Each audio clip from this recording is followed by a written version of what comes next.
പുതിയൊരു വീഡിയോയിലേക്ക് എല്ലാ മാന്യ പ്രേക്ഷകർക്കും സ്വാഗതം. ഇന്ന് ഞാൻ നിങ്ങളുമായി പങ്കുവെക്കുന്ന അപ്ഡേറ്റ് ഇന്നത്തെ സ്മാക്ഡൗൺ എപ്പിസോഡിൻ്റെ മെയിൻ ഇവൻറ്റിലെ റോമൻ റെയിൻസ്, കോഡി റോഡ്സ് തുടങ്ങിയവരുടെ സെഗ്മെൻറ്റിൽ എന്താണ് നടന്നത് എന്നുള്ളതിനെ സംബന്ധിച്ചാണ്. അപ്പോൾ നമുക്ക് അധികം ദീർഘിപ്പിക്കാതെ നേരെ വീഡിയോയിലോട്ട് തുടക്കാം. റസൽമീനിയ 40ൻ്റെ രണ്ടാമത്തെ ദിവസത്തിലെ മെയിൻ ഇവൻറ്റ് മത്സരമായ Roman Reigns versus Cody Rhodes തമ്മിലുള്ള അൺഡിസ്പ്യൂട്ടഡ് ടൈറ്റിൽ മത്സരത്തിൻ്റെ സ്റ്റോറി ലൈൻ്റെ ഭാഗമായിട്ടുള്ള ഒരു ഫേസ് ടു ഫേസ് സെഗ്മെൻറ്റാണ് സ്മാക്ഡൗണിൻ്റെ മെയിൻ ഇവൻറ്റിൽ നമുക്ക് കാണാൻ സാധിച്ചത്. റോമൻ റെയിൻസും കോഡി റോഡ്സും ഫേസ് ടു ഫേസ് വരുന്ന സെഗ്മെൻറ്റിൽ റോമൻ റെയിൻസിൻ്റെ കൂടെ പോൾ ഹേമൻ മാത്രമേ ഉണ്ടായിരുന്നുള്ളൂ. ബ്ലഡ് ലൈനിലെ മറ്റ് താരങ്ങളൊന്നും റോമൻ്റെ കൂടെ ഉണ്ടായിരുന്നില്ല. കോഡി റോഡ്സ് ഒറ്റയ്ക്കാണ് വന്നത്. അങ്ങനെ ആ ഒരു സെഗ്മെൻറ്റ് ആരംഭിക്കുന്നത് റോമൻ റെയിൻസ് കോഡി റോഡ്സിനെ കളിയാക്കുന്നതോട് കൂടിയിട്ടാണ്. കോഡിയെ മണ്ടൻ എന്ന് വിളിച്ചുകൊണ്ടാണ് റോമൻ റെയിൻസിൻ്റെ സെഗ്മെൻറ്റ് ആരംഭിക്കുന്നത്. കാരണം എന്താണെന്ന് വെച്ചാൽ കോഡി ഈ ഒരു ജോലിക്ക് പറ്റിയ ആളല്ല എന്നുള്ളത് റോമൻ പറയുന്നുണ്ട്. കൂടാതെ ഷീൽഡ് എന്ന് പറയുന്ന ഗ്രൂപ്പിൽ സെത്ത് റോമൻ റെയിൻസിനെ ചതിച്ച കാര്യം റോമൻ മെൻഷൻ ചെയ്യുന്നുണ്ട്.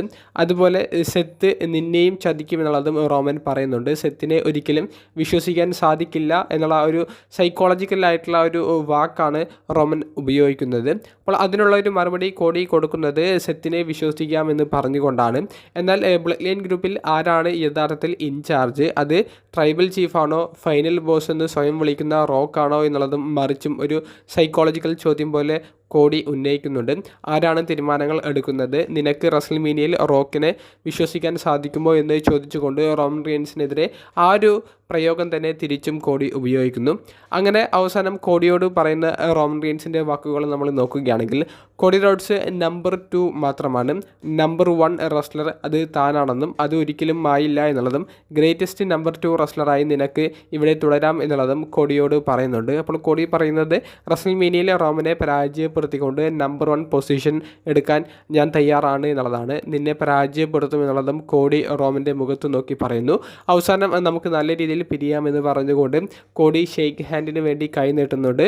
റോമൻ റെയിൻസ് ആദ്യം ഒന്ന് കൊടുക്കാൻ പോയെങ്കിലും പിന്നീട് എന്തിന് കൊടുക്കണമെന്ന് പറഞ്ഞുകൊണ്ട് അദ്ദേഹം റിങ് വിട്ടു പോകുന്നതാണ് കാണാൻ സാധിച്ചത്. അവിടെ നിന്ന് കാണികളുടെ ഇടയിൽ നിന്ന് സോളോ സിക്കോവ, ജിമ്മി യൂസോ തുടങ്ങിയവർ ഇറങ്ങി വരുന്നത് നമുക്ക് കാണാൻ സാധിച്ചു. അപ്പോൾ ഇതൊരു ചതിയായിരുന്നു എന്നുള്ളത് റോമൻ റെയിൻസിൻ്റെ മുഖത്ത് നിന്ന് നമുക്ക് വായിച്ചെടുക്കാൻ സാധിക്കുന്നുണ്ട്. എന്നാൽ അവിടെ നിന്നാണ് മറ്റൊരു ട്വിസ്റ്റ് നമുക്ക് കാണാൻ സാധിച്ചത്. സെത്ത് റോളിൻസ്, ജെ ഊസോ തുടങ്ങിയവർ കോഡി റോഡ്സിൻ്റെ സപ്പോർട്ട് നൽകാൻ വേണ്ടി അവിടേക്ക് വരുന്നത് നമുക്ക് കാണാൻ സാധിച്ചു. ഒരു അവഞ്ചേഴ്സിൻ്റെ ഒരു ത്രില്ല് പോലെ കോഡി റോഡ്സിൻ്റെ ഭാഗത്ത് 3 ആൾ, റോമൻ റെയിൻസിൻ്റെ ഭാഗത്ത് 3 ആൾ എന്നുള്ളൊരു രീതിയിൽ ഫേസ് ടു ഫേസ് നിൽക്കുന്ന ആ ഒരു മൊമെൻറ്റോട് കൂടി സ്മാക്ഡൗൺ അവസാനിക്കുന്നതാണ് നമുക്ക് കാണാൻ സാധിച്ചത്. അപ്പോൾ സെത്ത് കോഡിയെ ചതിക്കാനുള്ള എല്ലാവിധ സാധ്യതകളും ഉണ്ട് എന്നുള്ളത് റോമൻ റെയിൻസ് പറയുന്നുണ്ട്. റസൽമീനിയയുടെ ആദ്യത്തെ ദിവസത്തിലെ ടാഗ് ടീം മത്സരത്തിൽ നമുക്ക് സെത്ത് കോഡിയെ അപ്രതീക്ഷിതമായി ആക്രമിക്കുന്ന രീതിയിലുള്ള, അതായത് മനഃപൂർവ്വമല്ലാതെ ഒരു മൂവൊക്കെ ചെയ്ത് ഒരു സൂപ്പർ കിക്കൊക്കെ കോഡിക്കെതിരെ സെത്ത് ചെയ്യുന്നതായി നമുക്ക് കാണാൻ സാധിച്ചേക്കാം. അതിൻ്റെ സാധ്യതകളും റോമൻ റെയിൻസിൻ്റെ വാക്കുകളിൽ നിന്ന് ഇപ്പോൾ ഉയർന്നു വരുന്നുണ്ട്. അപ്പോൾ ഇന്നത്തെ സ്മാക്ഡൗണിലെ സെഗ്മെൻറ്റിനെ സംബന്ധിച്ചുള്ള നിങ്ങളുടെ അഭിപ്രായങ്ങൾ കമൻറ്റ് ബോക്സിൽ ഒന്ന് രേഖപ്പെടുത്തുക. അപ്പോൾ അടുത്തൊരു വീഡിയോയുമായി കാണുന്നത് വരെ ബൈ.